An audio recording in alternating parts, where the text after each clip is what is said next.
মাত্র 1 মিনিটের মধ্যে কিভাবে মাধ্যমিকের রেজাল্ট তোমরা চেক করবে, আজকের এই ভিডিওতে আমি তোমাদেরকে সেই বিষয়টি দেখিয়ে দেব। তো আজকের এই ভিডিওতে আমি তোমাদেরকে একটা অ্যাপের মাধ্যমে মাধ্যমিকের রেজাল্ট চেক করে দেখাবো। এই অ্যাপটি সম্পূর্ণ তোমরা কিন্তু বিনামূল্যে ইউজ করতে পারবে। তো এই অ্যাপের মাধ্যমে তোমরা যদি চেক করো, এক্ষেত্রে তোমরা কিন্তু খুব তাড়াতাড়ি তোমাদের রেজাল্টটা চেক করে নিতে পারবে। কারণ 19 মে যখন তোমাদের মাধ্যমিকের রেজাল্ট পাবলিশ করবে, তখন কিন্তু একসঙ্গে অনেক ছাত্রছাত্রী ওয়েবসাইটের মাধ্যমে রেজাল্ট চেক করবে। তুমি যদি এই অ্যাপের মাধ্যমে রেজাল্ট চেক করো, এক্ষেত্রে তুমি তোমার রেজাল্ট খুব সহজেই এবং খুব কম সময়ের মধ্যেই দেখতে পারবে।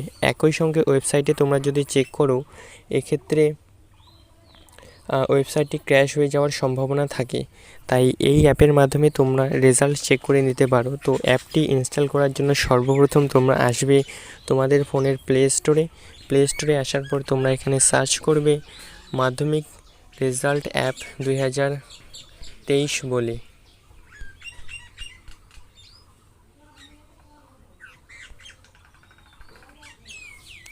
তো তোমাদের সামনে অ্যাপটি এসে গেছে। তো এই অ্যাপটি সর্বপ্রথম ইনস্টল করবে। অ্যাপটি ইনস্টল হওয়ার জন্য কিছুটা সময় নেবে। অ্যাপটি ইনস্টল হওয়ার পর সিম্পলি তোমরা অ্যাপটিকে ওপেন করে নেবে।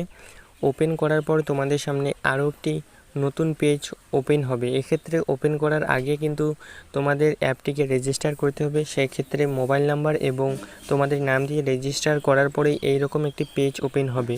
তো এখানে তোমরা কিন্তু দেখতে পাচ্ছ যে result on May 19, 2023 at 12 noon। তো এক্ষেত্রে এখনও পেজটি তোমাদের সামনে শো হবে না। তো আমি একটি ডেমো পেজ তোমাদেরকে দেখিয়ে দিচ্ছি। এইভাবে তোমরা কিন্তু এখানে চেক করে নিতে পারবে। তো অ্যাপটা ওপেন করার পর সিম্পলি তোমাদের সামনে এইরকম আরও একটি পেজ ওপেন হবে। তো এখানে তোমরা এন্টার ইউর রোল নম্বরে তোমাদের রোল এবং নম্বর এটা অ্যাডমিটে তোমরা পেয়ে যাবে। এটা বসিয়ে দিয়ে তারপর তোমরা এখানে নিচে দেখবে এন্টার ডেট অফ বার্থ। তো এন্টার ডেট অফ বার্থ বসানোর পর তোমরা সাবমিট অপশানে ক্লিক করলেই কিন্তু তোমাদের মাধ্যমিকের রেজাল্ট তোমাদের সামনে শো হয়ে যাবে। তো এভাবেই কিন্তু মাত্র 1 মিনিটের মাধ্যমে তোমরা তোমাদের মাধ্যমিকের রেজাল্ট চেক করে নিতে পারবে।